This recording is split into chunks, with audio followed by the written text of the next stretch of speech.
Summer's coming. The session of Parliament about to end has very little to recommend it, and what virtues it may want feebly to claim have been utterly beclowned by the relentless shenanigans from the other place, the Senate of Canada, on expense scandals, housing requirements, investigations, explosive question periods involving at least 4 senators, with the Honourable Mike Duffy by far being the leading player.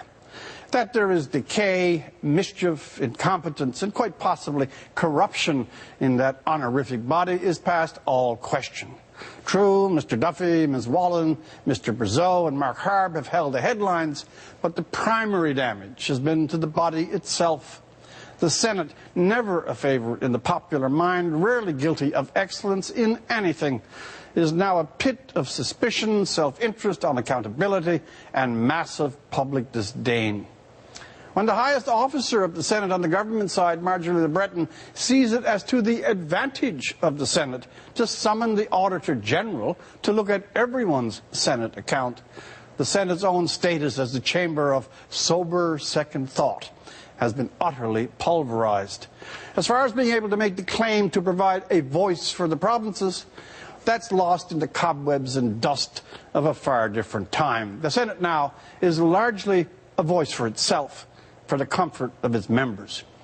By the way, it's a strange constitutional tag, this one of being the place of sober second thought, since it rather unavoidably implies that the crowd in the lower chamber, the Commons, are not sober and never get beyond the first thought.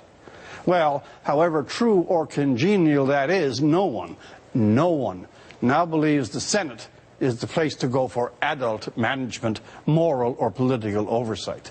The idea of today's Senate as a chaperone, as a moral and political overseer, is delusional. So also that it's a voice for the provinces. May have been once, but now it is and has been for the most part a place to reward those who collect money for the parties, who run campaigns, are friends of the PM or high-ranked ministers. The Senate is a reward pit, a great plum for sycophants and partisans. The power of the Senate now is entirely a negative capacity. Its power to inflict a wound, perhaps fatally, on the current government and its leader, Mr. Harper. Ironic, but not unfair. Mr. Harper made most of the most troublesome appointments. That plus the involvement of his former Chief of Staff, Nigel Wright, paying off Mr. Duffy's oh-so-troublesome accounts, leaves the Prime Minister accountable and asks serious questions about his judgment. The Prime Minister is, with reason, wearing and paying a price for the behaviour of his appointees and has taken one of the heaviest hits since he was elected. For The National, I'm Rex Murphy.